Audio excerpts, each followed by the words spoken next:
Bulletin की शुरुआत करते हैं। मध्य प्रदेश के छिंदवाड़ा में एक हैरान कर देने वाला मामला सामने आया है। जिसने भी इस घटना के बारे में सुना वह दंग रह गया। आपको बताते चले कि छिंदवाड़ा जिले के बोदल कछार नाम के एक गांव में एक युवक ने परिवार के 8 लोगों की हत्या करने के बाद खुद को फांसी लगा ली। आपको बताते चले कि आरोपी ने सबसे पहले पत्नी को कुल्हाड़ी से काटा, फिर एक एक कर मां, बहन, भाई, भाभी और 2 भतीजियों के साथ साथ भतीजे को भी मार डाला। वहीं आपको यह भी बताते चले कि आरोपी मृतक ने 10 साल के ताऊ के लड़के पर भी हमला किया, लेकिन वह जान बचाकर भाग खड़ा हुआ। जब पड़ोस के लोगों को घटना की जानकारी लगी तो उन्होंने इस दर्दनाक कत्लेआम की सूचना पुलिस को दी। एसपी मनीष खत्री के मुताबिक 21 मई को ही आरोपी की शादी हुई थी और फिलहाल पुलिस इस घटनाक्रम की जांच में जुट गई है। वहीं बताया जा रहा है कि आरोपी मानसिक रूप से बेहद ही डिस्टर्ब था और जिसके चलते उसने इस वारदात को अंजाम दिया। से 50 किलोमीटर दूर एक गांव है बोदल कछार।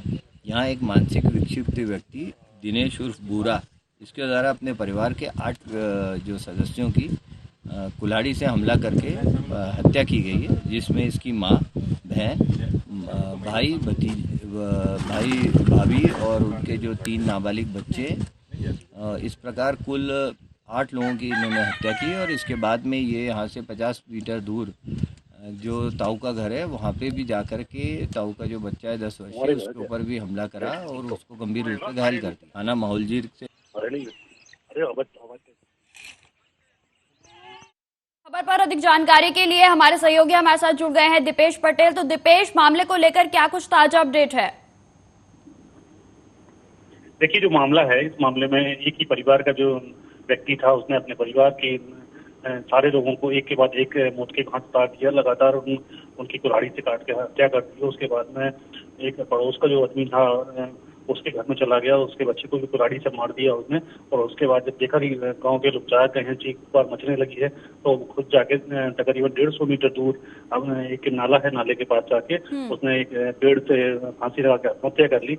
इस पूरे मामले में वो जो आरोपी है उसको साइको बताया जा रहा है कि उसका मानसिक संतुलन ठीक नहीं था। एक हफ्ता पहले ही उसकी शादी हुई थी और सबसे पहले उसने जो हत्या की है अपनी पत्नी की है। अब पुलिस इस पूरे मामले की जांच कर रही है कि आखिर मामला क्या है और ये घटनाक्रम हुआ तो आखिर कैसे हुआ। जी दीपेश, इसमें 8 लोगों की जो है हत्या की गई, क्या परिवार में और भी लोग मौजूद हैं? पूरा का पूरा परिवार जो है वो नष्ट हो चुका है। परिवार में अब कोई भी नहीं बचा है। आस पड़ोस में भी उसने बाहर करने का प्रयास किया था, जिसमें एक बच्चा है जो सीरियस है और जिला अस्पताल में उसका उपचार चल रहा है। उसके परिवार में अब कोई भी नहीं बचा हुआ है। दीपेश, जानकारी के अनुसार बीते 21 तारीख को ही उसकी शादी हुई थी, तो क्या कहीं शादी को लेकर तो किसी तरीके से डिस्टर्ब नहीं था? देखिए, अब इस पूरे मामले में कोई भी कुछ भी कहने को तैयार नहीं है। पुलिस इस पूरे मामले की जांच कर रही है, आखिर मामला क्या है और क्यों ये पूरा घटना को उसने अंजाम दिया, ये बात अभी क्लियर नहीं है। परंतु जो आस पड़ोस वाले लोग हैं वो ये बता रहे हैं कि जो युवक था वो मानसिक रूप से विकसित था। उसकी बुनियादी पढ़ाई भी जैसे कि आदिवासी क्षेत्रों में होती है वो 2 दिन पहले ही कराई गई थी और उसके बाद में ये जो पूरी घटना है इसको अंजाम दिया है। अब इसके बाद अभी बहरहाल इसमें कुछ कहना ठीक नहीं होगा कि आखिर घटनाक्रम कैसे हुआ है। जांच का विषय है, पुलिस इसमें जांच कर रही है। पुलिस जांच के बाद ही खुलासा हो पाएगा कि आखिर घटना को अंजाम दिया तो क्यों। मामले में पुलिस की ओर से क्या कार्रवाई की गई है? इस मामले में पुलिस ने प्रथम शव पंचनामा कराया और शव पंचनामा कराने के बाद जो घायल था उसको उपचार के लिए भेजा है और प्रशासनिक अमला पूरा वहाँ मौजूद है। और उसके परिवार में कोई बारिश न होने के कारण प्रशासन मौके पे है और उनकी अंत्येष्टि कराने का प्रयास कर रहा है। दीपेश, तमाम जानकारी के लिए आपका बहुत बहुत धन्यवाद। तो जिस तरीके से बेहद ही भयावह जो एक नजारा है और भयावह जो ये कृत्य सामने आया है, जिसमें कि एक परिवार के यानी कि पूरा ही जो परिवार है जानकारी के अनुसार खत्म हो गया है, जिसमें परिवार के ही युवक ने अपने पूरे परिवार को खत्म कर दिया। खबरों में आगे बढ़ते हैं। उत्तर प्रदेश के गोंडा में एक बड़ा हादसा हुआ है, जहां पर केसरगंज लोकसभा सीट से बीजेपी उम्मीदवार करण भूषण के काफिले में चल रही फॉर्च्यूनर गाड़ी ने 4 लोगों को रौंद दिया। आपको बता दें कि हादसे में 2 लोगों की मौके पर ही मौत हो गई, तो वहीं 2 महिलाएं घायल बताई जा रही हैं और जिनका उपचार अस्पताल में जारी है। वहीं मामले में दोनों मृतकों के शवों को पोस्टमार्टम के लिए भेज दिया गया है। आपको बताते चले कि केसरगंज पुलिस के द्वारा मामले की जांच पड़ताल भी शुरू कर दी गई है। मीडिया रिपोर्ट्स के मुताबिक गोंडा जिले के करनेलगंज हजूरपुर मार्ग पर केसरगंज से करण भूषण का काफिला हजूरपुर की तरफ जा रहा था और इसी दौरान बैकुंठ डिग्री कॉलेज के पास सड़क पार कर रहे बाइक सवार को काफिले में मौजूद एक फॉर्च्यूनर गाड़ी ने रौंद दिया। इस गाड़ी पर पुलिस एस्कॉर्ट भी लिखा था और ये टक्कर इतनी भीषण थी कि दोनों युवक कुछ दूर है वो जाकर गिरे हैं। वहीं आपको बताते चले कि हादसे में शामिल फॉर्च्यूनर गाड़ी भी बुरी तरीके से क्षतिग्रस्त हो गई है। इस हादसे के बाद काफिले में शामिल सभी लोग वहां से फरार हो गए। घटना के बाद मौके पर जबरदस्त तनाव जो है वो पैदा हो गया और लोग बेहद ही आक्रोशित हैं। वहीं आपको बताते चले कि लोगों के द्वारा घायलों को सामुदायिक स्वास्थ्य केंद्र में भर्ती करवाया गया और जहां उनका इलाज जारी है।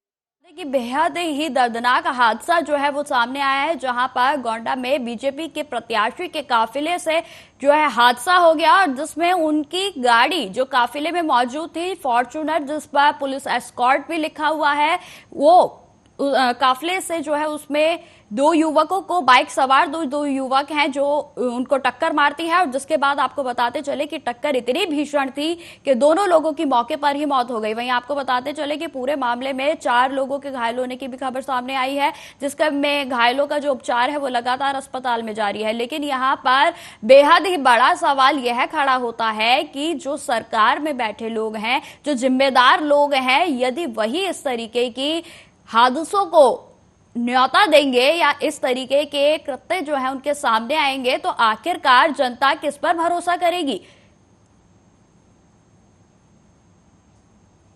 तो आपको बता दें कि यह जो तस्वीरें हैं हम आपको दिखा रहे हैं, जहां पर जैसे ही यह हादसा होता है उसके बाद जो क्षेत्रवासी लोग हैं वहां पर जो लोग मौजूद थे उनके द्वारा घायलों को इलाज के लिए ले जाया गया और जहां पर जो अस्पताल में जो भर्ती हैं उनका इलाज अभी जारी है। वहीं आपको यह भी बताते चले कि यह जो पूरा मामला है वह उत्तर प्रदेश के गोंडा से सामने आ रहा है। इसी खबर पर अधिक जानकारी के लिए मेरे सहयोगी लखनऊ से अमित हमारे साथ जुड़ गए हैं। अमित, खबर को लेकर क्या कुछ ताजा अपडेट सामने आ रहा है? देखिए, जिस प्रकार से गोंडा से जो है बड़ा मामला सामने आया है, जो ब्रजभूषण शरण सिंह है, इनके बेटे जो करण भूषण शरण सिंह, ये अपने काफिले के साथ जो जा रहे थे, फिलहाल जो इनकी गाड़ी अनियंत्रित होकर जो एक बाइक सवार पर जाकर जो है टकराई। फिलहाल जो उस गाड़ी पे जो बाइक सवार थे उसमें 3 सवार थे, जिसमें 2 की मौत हो चुकी है और एक युवक जो है गंभीर रूप से घायल है। फिलहाल उसका इलाज चल रहा है। फिलहाल का देखा जाए तो मामले को लेकर जो पुलिस विभाग है, चाहे डीजी हो, आईजी हो, एडीजी हो, डीजीपी हो, उनसे जब बात किया गया तो वो किसी भी प्रकार से जो है जवाब देते हुए नजर नहीं है। फिलहाल जिस प्रकार से देखा जाए इनका काफिला था वो रास्ते से गुजर रहा था और काफिले की बात करें तो तकरीबन 10 गाड़ियां थी जो लग्जरी गाड़ियों से ये जा रहे थे। फिलहाल काफिला नहीं रुका, जो बाइक सवार थे वो वहां से गुजर रहे थे, जिसके बाद इनकी गाड़ी जो अनियंत्रित होकर जो है बाइक सवार पे जो है टकराई और जिसके कारण जो है 2 युवकों की मौत हो चुकी। फिलहाल जिस प्रकार से देखा जाए जो आसपास के लोग थे वो गाड़ी को रोक लिए, जिसके बाद भारी पुलिस बल पहुंच गया और जिसके बाद लोग जो है कहीं ना कहीं जो गाड़ियों को तोड़-फोड़ करने लगे, लेकिन पुलिस बल के द्वारा जो है वहां पर जो लोगों को समझाया गया। फिलहाल मामले की जांच चल रही है और आगे की क्या कार्रवाई होती है ये अपने दर्शकों तक हम जरूर साझा करेंगे। अमित, जो तरीके की खबरें सामने आ रही हैं कि जिस दौरान यह हादसा हुआ उस समय करण भूषण भी मौजूद थे, लेकिन वो रुके नहीं। हाँ बिल्कुल, जानकारी के साथ ये जानकारी आ रही कि जो करण भूषण है वो भी काफिले पे सवार थे, क्योंकि इनका काफिला था तकरीबन 10 गाड़ियां थी और 10 गाड़ियों के साथ साथ वो कहीं जा रहे थे। फिलहाल जो अचानक जो बाइक सवार थे वो इनके सामने आ जाते हैं और एक बड़ा हादसा हो जाता है। लेकिन हादसे की अगर बात करें तो जो 2 युवक हैं उनकी दर्दनाक हादसे में मौत हो जाती है और एक जो युवक है वो कहीं ना कहीं जिंदगी और मौत के बीच जो जूझता हुआ नजर आ रहा है, उसका जो है इलाज चल रहा है। फिलहाल जो सांसद हैं ब्रजभूषण शरण के जो बेटे हैं करण भूषण शरण सिंह, कहीं ना कहीं ये जब जा रहे थे फिलहाल ये गाड़ी जो नहीं रोके, फिलहाल जब भारी पुलिस बल या फिर लोग जो है कहीं ना कहीं वहां पर पहुंचे तो जिसके बाद जिस गाड़ी से एक्सीडेंट हुआ था वो गाड़ी को जो है लोगों ने और रोकने के बाद कहीं तो उस गाड़ी के साथ तोड़फोड़ करने लगे और फिलहाल जो लोग थे वो कहीं ना कहीं भाग के वहां से निकल गए। फिलहाल पुलिस बल की अगर बात करें तो भारी पुलिस बल तैनात है और लोगों की बात किया जाए तो कहीं ना कहीं लोग जो है वहां पर प्रदर्शन करते हुए जरूर नजर आ रहे हैं, क्योंकि अगर गाड़ी ये तेज रफ्तार पे न जा रही होती तो फिलहाल धीमे होती तो जो 3 जिंदगियां हैं कहीं न कहीं वो बचती हुई नजर आ रही है, क्योंकि तीसरा जो युवक है कहीं न कहीं वो भी जिंदगी और मौत के बीच जूझता हुआ जरूर नजर आ रहा है। अमित, क्या मामले में FIR दर्ज हो चुकी है?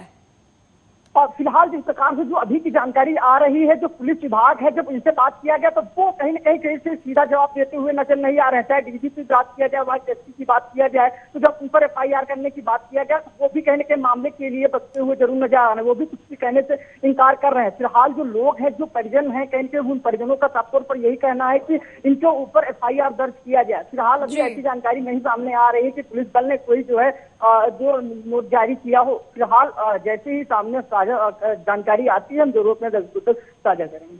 अगर बात की जाए करण भूषण की, तो वो ब्रजभूषण के बेटे हैं। ब्रजभूषण की ओर से या फिर पार्टी की ओर से किसी तरीके की कोई प्रतिक्रिया?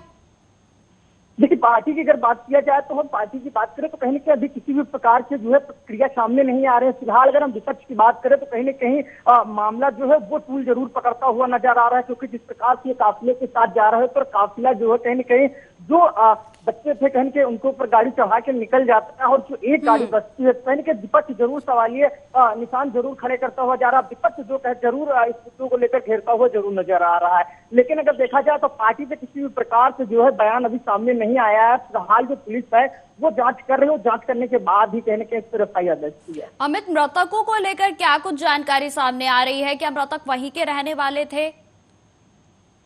देखिए, मृतकों की अगर बात करें तो वहीं के लोकल के ही रहने वाले थे। जो बाइक से जो 3 युवक थे वो कहीं अपने काम से जा रहे थे।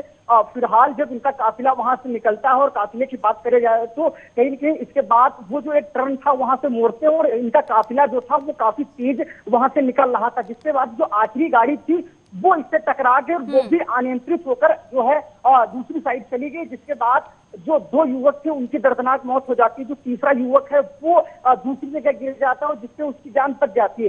फिलहाल देखा जाए तो उसका जो है इलाज चल रहा है और इलाज के बाद ही क्लियर हो पाएगा कि उसकी जान बचती है या नहीं बचती। लेकिन जो तीसरा युवक है वो जिंदगी और मौत के बीच जरूर जूझता हुआ नजर आ रहा है। लेकिन अभी की अगर हाल की बात करें तो वहां पर भारी मात्रा में जो लोग हैं, पुलिस है, क्योंकि जिस प्रकार से ये हादसा हुआ है क्योंकि वो भी प्रदर्शन करते हुए जरूर नजर आ रहा है, क्योंकि हाई प्रोफाइल मामला और सांसद है ब्रजभूषण शरण सिंह, तो कहीं न कहीं इसके बाद जरूर जो पुलिस विभाग लोग हैं वो जरूर प्रदर्शन कर रहे हैं और जो इसके ऊपर FIR है वो FIR करने की जरूर मांग करते हुए नजर आ रहे हैं। जी अमित, अगर पोस्टमार्टम रिपोर्ट की बात की जाए तो पोस्टमार्टम के लिए भी बॉडी को जो है देने की परमिशन परिवार की ओर से नहीं दी जा रही थी, क्योंकि मामले में FIR जो है कहीं से अभी तक रजिस्टर्ड नहीं हुई है। तो परिवार वालों में खासा रोष जो है वो देखने को मिल रहा है। हाँ, फिलहाल जिस प्रकार से देखा जाए जो 2 युवकों की मौत हुई है उनके परिजन वहां पर पहुंच चुके थे। जो ग्रामीण थे उनकी भी भीड़ वहां पर पहुंच चुकी थी। उनकी मांग यही थी कि जो है करण भूषण सिंह के ऊपर जो है FIR दर्ज किया जाए, तभी ये बॉडी को देंगे, क्योंकि जिस प्रकार से ये दर्दनाक हादसा हुआ है, क्योंकि हादसे के बाद वो गाड़ी से वहां से भागने की कोशिश कर रहे थे, लेकिन लोग जब वहां पर पहुंच जाते हैं तब गाड़ी जो है रोकते हैं, जिसके बाद भारी पुलिस बल वहां पर पहुंचता है और जो लोग हैं वो भी उनको समझाने की कोशिश करते हैं, समझा बुझाकर जो है उनको शांत करते हैं, क्योंकि गाड़ी के साथ भी लोग तोड़ कर रहे थे। फिलहाल जब हादसे के बाद जब पुलिस पहुंचती है, पुलिस के अधिकारी पहुंचते हैं, तो लोग जो है इनके ऊपर FIR दर्ज करने की मांग करते हैं। और जिसके बाद वहां पर बॉडी ले जाने के लिए मना कर रहे थे। उनका यही साफ तौर पर कहना था, जब तक इनके ऊपर FIR दर्ज नहीं होती हम बॉडी को पोस्टमार्टम के लिए भेजें और नहीं भेजेंगे। फिलहाल पुलिस बल जो है वो समझाने बुझाने की कोशिश करता हुआ जरूर नजर आ रहा है। ठीक है अमित, तमाम जानकारी के लिए आपका बहुत बहुत धन्यवाद। तो जिस तरीके से हम लगातार आपको दिखा रहे हैं कि कैसे जो ये एक्सीडेंट हुआ है उसने अब तूल पकड़ लिया है और जिसमें लगातार विपक्ष भी अब बीजेपी पर हमलावर हो गया। और इसी खबर पर और भी अधिक जानकारी के लिए मेरी सहयोगी अदिति भी हमारे साथ न्यूज रूम से जुड़ गई हैं। तो अदिति, जैसे कि अगर किसी सड़क पर भी अगर कोई हादसा हो जाता है तो वहां पर राहवासी हो या फिर जिसके द्वारा एक्सीडेंट किया गया या फिर भूल चूक में हो गया है वो रुक जाते हैं। लेकिन इस केस में देखा गया कि नेताजी की गाड़ी से एक्सीडेंट तो हो गया, लेकिन नेताजी जो है वो रुकते नहीं है, ना ही उनका काफिला रुकता है। सिर्फ एक जो गाड़ी क्षतिग्रस्त हुई है वो ही वहां पर जो है रह जाती है। जी हाँ, अमूमन देखा ये जाता है कि जब भी इस तरह के सड़क हादसे सामने आते हैं तो जो हादसा करने वाले होते हैं वो मौके से फरार हो जाते हैं, वो वहां पे नहीं रुकते। तो जाहिर तौर पे कई बार जो है स्थानीय लोगों का गुस्सा का भी उनका सामना करना पड़ता है और ऐसे में बड़ी और घटना होने की आशंका बनी रहती है, जिस कारण जो है लोग वहां से भाग जाते हैं। लेकिन एक नैतिक आधार पर जो है वहां पे रुकना बनता है। और कम से कम जो है अगर उनका काफिला था तो फिर पुलिस को उनको सूचना देनी चाहिए थी तुरंत ही, लेकिन ऐसे कुछ नहीं किया गया। स्थानीय लोगों ने वहां पे पुलिस को सूचना दी और मौके से जो है बाकी का काफिला भाग गया और आखिरी गाड़ी को जिसको लोगों ने घेर लिया, उसके एयर बैग खुल गए थे। देखा गया तो उसका जो नंबर प्लेट था वो भी काफी वीआईपी था और इस नंबर प्लेट की जब तहकीकात की गई तो पता चला कि ये किसी कॉलेज के नाम पे रजिस्टर्ड है, जिसके जो संस्थापक हैं वो ब्रिजभूषण शरण सिंह है। तो ऐसे में जो उनका बेटे का जो काफिला है वो मतलब इस तरीके से देखा जाता है कि रुकना चाहिए था, उनको लेकिन ऐसा नहीं नजर आया। इससे पहले भी बीजेपी में इस तरह के आरोप लगते आए हैं, क्योंकि पहले भी आरोप ही नहीं बल्कि आरोप साबित भी हुए हैं।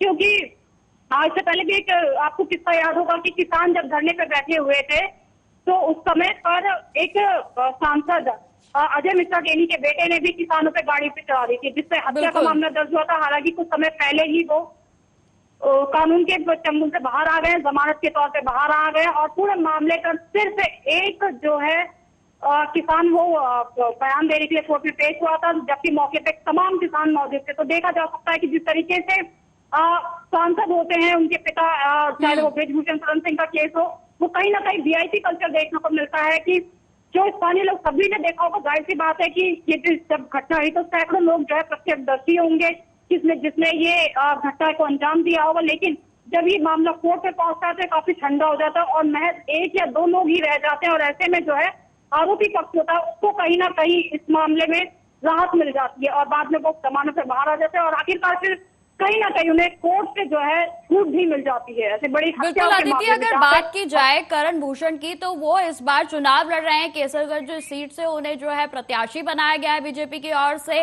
लेकिन अभी तक भी क्या लोकसभा चुनाव के बीच जो है वो इतने व्यस्त हैं कि इतना बड़ा जो है हादसा हो गया और उनकी कार के द्वारा हुआ, मतलब काफिले में जो शामिल थी उस कार के द्वारा हुआ और अभी तक भी कोई भी प्रतिक्रिया सामने नहीं आई है? जी देखिए, क्योंकि बीजेपी के सांसद के बेटे के पूर्व में जो सांसद रहे हैं उनके बेटे ने के काफिले से एक्सीडेंट हुआ था। ऐसे में तो बीजेपी की तरफ से कोई प्रतिक्रिया सामने आना नहीं बनता है, लेकिन विपक्ष जरूर इसका प्रतिक्रिया दे सकता है। लेकिन अब तक अगर ये हादसा किसी विपक्ष के नेता के काफिले से होता तो जाहिर तौर से जितने भी बीजेपी नेता होते वो एक्टिव हो जाते, लेकिन अभी बीजेपी की तरफ से कोई भी तरह की बयान आगे सामने नहीं आई है। जहां इन्होंने पीड़ित पक्ष को लेकर किसी मुआवजे का ऐलान किया है तो साफ तौर पे अभी तो फिलहाल ये जांच का विषय है कि कौन कौन इसमें शामिल रहा है। ये हत्या जो है गैर इरादतन रही है या जानबूझकर हत्या की गई है, या फिर जो भी पोस्टमार्टम में है साफ आएगा। और जो क्या बोलते हैं आरोपी ड्राइवर है वो किस तरीके से वो गाड़ी चला रहा था, बात की जाए मामला बिल्कुल अगर अदिति बात की जाए कि ब्रजभूषण पे भी जो है यौन उत्पीड़न का मामला चल रहा है और अब बेटे के भी द्वारा जो है स्कॉट की जो गाड़ी थी उसमें काफिले में शामिल थी और अब उससे भी हादसा हो गया है, तो कहीं ना कहीं जो है इसमें राजनीतिक नुकसान भी इनको होता हुआ नजर आ रहा है। जी, इस घटना से तो बिल्कुल ये लगता है कि कहीं ना कहीं वरण ब्रिजभूषण शरण सिंह के जो है सितारे गर्दिश में नजर आ रहे हैं, क्योंकि पहले उनके ऊपर महिला पहलवानों ने आरोप लगाए और आरोप जो है वो कोर्ट ने तय भी कर दिए हैं और अब उनके बेटे को सीट जो टिकट मिली है। हालांकि पूरे मामले जो तूल पकड़ा इस कारण से ब्रिजभूषण शरण सिंह को बीजेपी ने टिकट नहीं दिया और उनके बेटे को टिकट दिया, लेकिन अब उनका बेटा भी कहीं ना कहीं इस पूरे मामले में फंसा हुआ नजर आ रहा है, क्योंकि उस काफिले में और उनके बेटे का ही काफिला था और उनके बेटे का काफिला इस इतनी बड़ी घटना के बाद भी वो वहां पे नहीं रुकता है और ना ही किसी तरीके की प्रतिक्रिया उनकी तरफ से सामने आती है। बिल्कुल, अगर अदिति बात की जाए मृतक के परिवार वालों की तो क्या उनकी तरफ से किसी तरीके की जानकारी कोई सामने आई है? अभी तक तो इस तरह की कोई जानकारी सामने नहीं आई है। जिस तरीके से वो 2 पहिया वाहन पे जाया था तो जाहिर तौर पर किसी निम्न तबके के परिवार ही रहा होगा और ऐसे में सांसद परिवार से भिड़ना भी कोई आम बात नहीं होती है। आपने देखा होगा कि हाल ही में जो मुंबई में पहुंचे मतलब घटना हुई थी फौज गाड़ी से, जैसे उसमें भी चीजों को जिसे कहते हैं कि फेरबदल करने की कोशिश की गई, तो कहीं ना कहीं भी हाँ बिल्कुल वीआईपी कल्चर जो है वो हमारे देश में काफी ज्यादा है और सबूतों को टैंपर करने की बहुत ज्यादा कोशिश की जाती है और आखिरकार इसका फायदा भी जो है कोर्ट से उन्हें कहीं ना कहीं मिल जाता है। अदिति, क्या लगता है कि मामले में अभी तक भी एफआईआर नहीं हुई है? क्या मामले में ठोस कदम जो है वो पुलिस प्रशासन की ओर से उठाए जाएंगे या फिर मामला ऐसे ही दब जाएगा? कि देखिए ठोस कदम उठाए जाएंगे नहीं उठाए जाएंगे ये तो खैर बाद में ही पता चलेगा, लेकिन क्योंकि दोनों की मौत हो गई तो ऐसे में 302 का जो मामला बनता ही है और ऐसे में पुलिस को जो है इस मामले में एफआईआर दर्ज भी करनी पड़ेगी। लेकिन इस मामले में एफआईआर दर्ज होने के बाद क्या कार्रवाई पुलिस करेगी क्या नहीं करेगी ये तो उनके ऊपर निर्भर करता है। हालांकि इस पूरे मामले पे हाई लेवल की कमेटी की बननी चाहिए ताकि इस पूरे मामले का खुलासा हो पाए कि गाड़ी किस स्पीड से चल रही थी। खुद कुछ समय पहले जो है बीजेपी ने एक अमेंडमेंट पेश किया था जिसमें तेज रफ्तार गाड़ियों को रोकथाम उस पर रोक लगाने के लिए जो है एक अमेंडमेंट पेश किया था, लेकिन तमाम ड्राइवर के बाद उसको वापस ले लिया गया था। अदिति, अगर बात की जाए कि जिस तरीके से लगातार यह हादसे की भी जो तस्वीरें हैं वो सामने आ रही हैं, लेकिन इसमें बड़ी बात यह है कि यदि एक नेता ही जिसके अंदर जो है पूरे राज्य की सुरक्षा का जिम्मा होता है, यदि वही इस तरीके की कृत्य करेंगे तो आखिर जनता को कहां से लगेगा कि हम सुरक्षित हैं?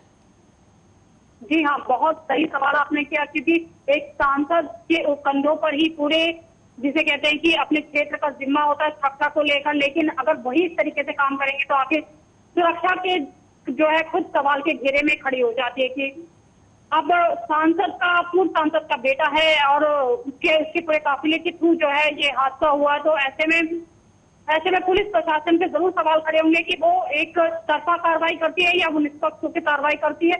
हालांकि पुलिस का नैतिक जिम्मेदारी बनती है कि वो इस मामले में निष्पक्ष होकर कार्रवाई करे और जो भी आरोपी है उसको सजा दिलाने में। अदिति, अंतिम सवाल कि अभी तक पुलिस की कार्रवाई जो है ताजा अपडेट के अनुसार कहां तक पहुंची है? जी, पुलिस अभी फिलहाल इस मामले में जांच भी कर रही है और पोस्टमार्टम रिपोर्ट आने के बाद भी जो है आगे की कार्रवाई करेगी। फिलहाल तो 302 की धाराओं में मामला पुलिस ने दर्ज कर लिया होगा और आरोपी ड्राइवर को भी हिरासत में ले लिया है। लेकिन और कौन कौन शामिल था उस गाड़ी में ये जांच का विषय है और काफिले में क्यों नहीं रोका गया और क्यों नहीं मतलब इस मामले में संज्ञान लिया गया, उसकी तरफ से इन तमाम पहलुओं पर अभी पुलिस जो है जांच करेगी। तो जिस तरीके से अदिति, आपका तमाम जानकारी के लिए बहुत बहुत धन्यवाद। तो जिस तरीके से लगातार जो है गोड्डा में जिस तरीके से यह कार हादसा हुआ है उसको लेकर आपको बताते चले कि मामले में 2 लोगों की मौके पर ही मौत हो गई और वहीं 2 का उपचार अभी अस्पताल में जारी है। मामले को लेकर क्या कुछ अपडेट है हम आप तक लेके आते रहेंगे। फिलहाल इस बुलेटिन में इतना ही। देश दुनिया की तमाम खबरों की जानकारी के लिए बने रहे हमारे साथ। नमस्कार।